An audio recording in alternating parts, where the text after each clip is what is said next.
Good morning. This is GM Rick with GM Tips. Hopefully, I won't get interrupted too much. I have some things going on with work that I got to cover every morning. So, if you hear some pauses, because I'm answering some phones. But today's edition, that I'm going to talk a little bit of GM's tip outside of the trying the new game systems that I talked about, is yes, Occult Adventures for Pathfinder. I really like it. In a review, I have used quite a few of the classes as NPCs. I love the Occultist and the Psychic and the Spiritualist and the Mesmerist. What Occult Adventures introduces is psychic magic, a little different than psionics. I know so many systems have tried to do psionics, the older D&D, and a lot of other people, and the problem with psionics is the combat. The combat is cumbersome. It is not easy. The points are not easy. The id, the other type of things that you have in there, the damage, it's just not easy to use. So what they've done instead is explain psionics by talking about psychic magic, which is different than the magic that is drawn by a sorcerer or a wizard or a arcanist or even divine magic. It's different. This comes from the psychic realms like the astral plane, where people can astrally project to. So they draw the magic and the power from that, as well as entities that have died that were powerful forces in the moving of the world itself. So no matter whether you do Midgard or you do Southlands or you do maybe some of the Purple Duck systems or some of the other systems that are out there that are add-ons to Pathfinder, and you can use Pathfinder 4. You can also do it for the Inner Sea, and that's where a lot of this is written around. They've kept the material open so you can use it either way. They have 6 classes that I think are tremendously wonderful classes, and I'm going to touch each of them. The Kineticist. The Kineticist, basically in a nutshell, is psychic energy that's built through the kinetics. So fire, air, earth, aether, water, ice. These are all things that a kineticist draws upon to either heal or damage or build, transmute with. And so it took the place of the Wilder, which used to be in the old psychic things for 3.5 and 3.0. So it's done a great job of that, and I really enjoy that they did. They then branched out into an interesting class that's a little bit different, and that's the medium. The medium interfaces with the spirits of dead people around them to be able to draw information and be able to work with those who have passed or departed. And so here, I'll show you a picture of them. I think sometimes a picture is worth 1,000 words for the medium. But there's the medium, and they use him as one of the iconics. The medium can basically ask spirits or take astral journeys or send their spirit forth to be guided on things, and they can channel into different aspects and bring different powers to themselves. So the medium's interesting. They can ask for information and guidance. The mesmerist. I love the mesmerist. The reason is the mesmerist is like what's our guy that's on Sunday nights? I'm trying to think of him. The Mentalist. He can implant suggestions and use spells to either bulk up his allies, bulk up himself or herself, or cause the enemies to do something that they weren't expecting to do. Maybe attack each other, do different things. So they have things called knacks and tricks that they work with. And it's really interesting because they give them a whole plethora of tricks, and I love that about it. They use their ego and their bold stare to really instill what they want into the enemy. And so I like this. I think it's interesting. They give you tricks you can work with. That'll also be tricks. But they also give you mesmerist spells, a whole list of mesmerist spells. So if you can see that, hopefully, I'm trying to get close enough that it'll focus in. Sorry if it doesn't get it too well. But they have a whole through 6 level. And it's kind of almost their version of the illusionist, but it's a little bit different. The occultist. Now, I like the occultist. It's their version of a wizard, But what the occultist does different is they have to use implements to gain evocation, transmutation, conjuration, abjuration. So they're using implements. They're kind of a mix between a psychic sorcerer and wizard. They don't have to necessarily study spells. They use their implements to gain it. Whereas the psychic does a little bit more of the studying, and the psychic is this one right here. I love how they have the Vudrani woman as the psychic. And, you know, basically what they say, the difference, and this is the difference between the psychic and the occultist.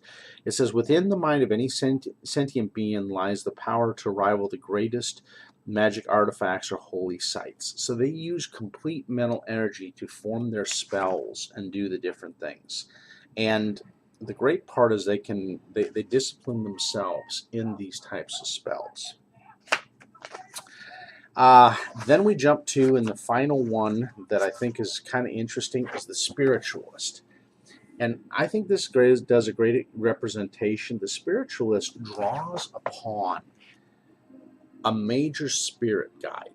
That spirit comes with them and defends them and works with them and enhances and empowers them.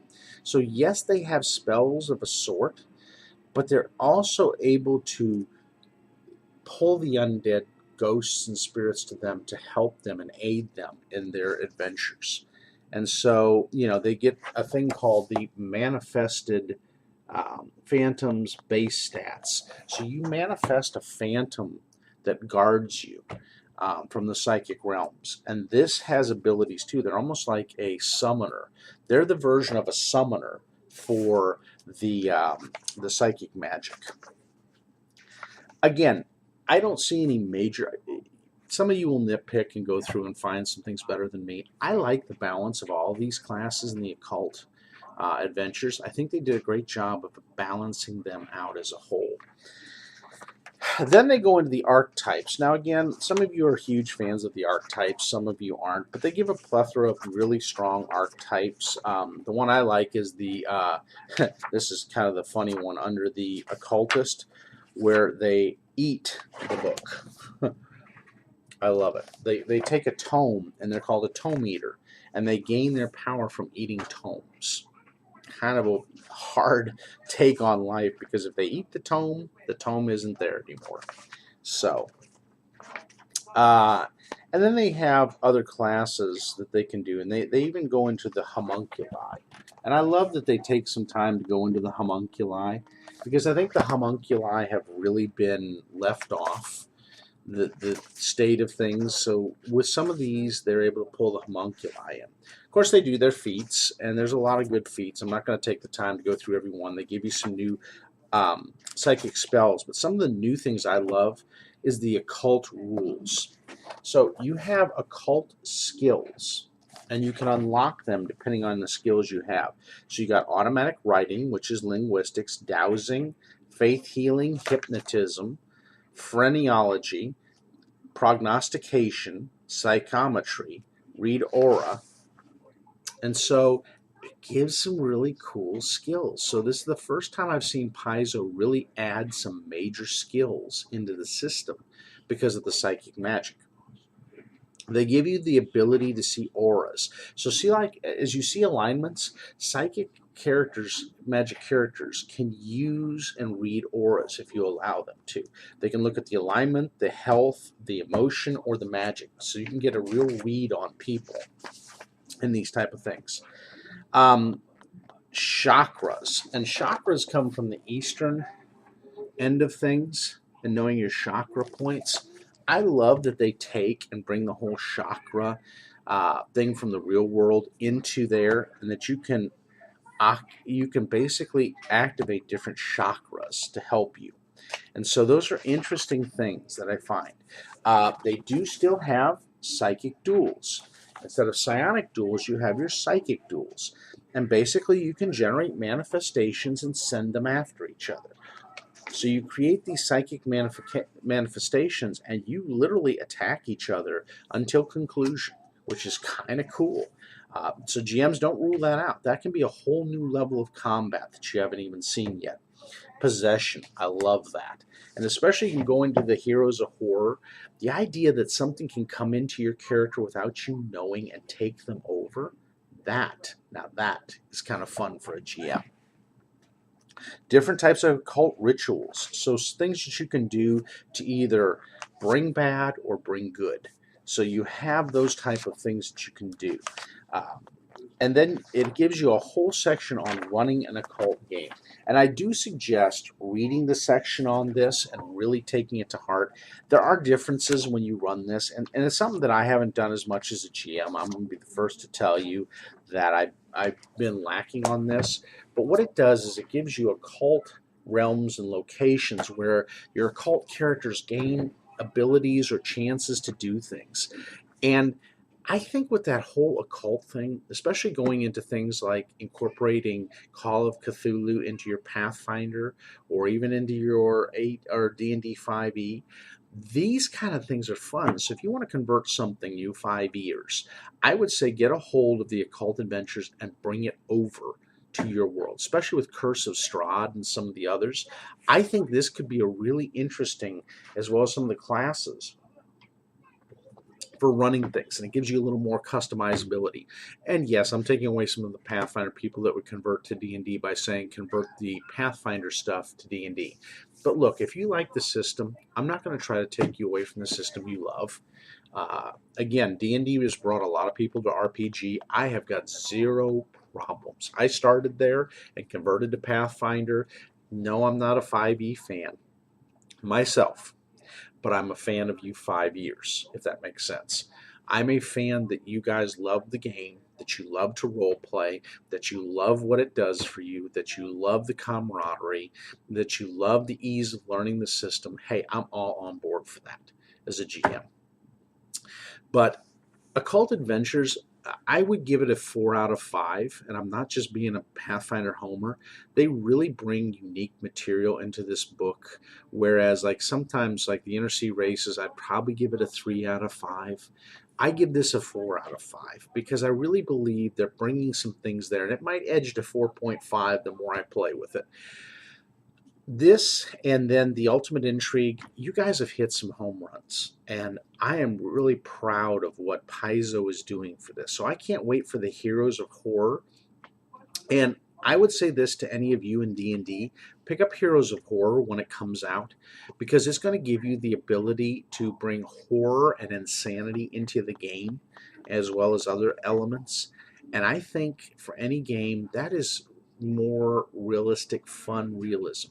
For those of you players who hate the idea of, oh my gosh, now they're going to make me go insane for seeing a skeleton, think about it. Even though you're a hero, you see some very odd things down in like Sagothi and other things that are down at the lower layers, a beholder, a lithid. You should have the ability to go nuttier than a fruitcake seeing these things and knowing they exist, because of the horrors of it. The horrors that an aboleth could take over your body and mind and use you as a puppet. That should just shake your very psyche. The Outer Veil gods and goddesses like Cthulhu and Shub-Niggurath and Yog-Sothoth and some of the other ones.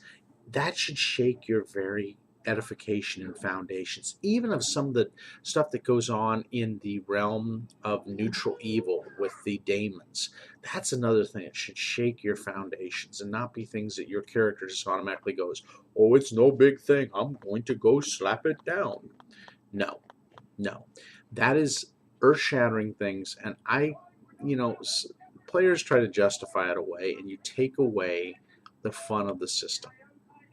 And I'm sorry for you players that want to craft your character exactly the way you want, and the GM should have no influence.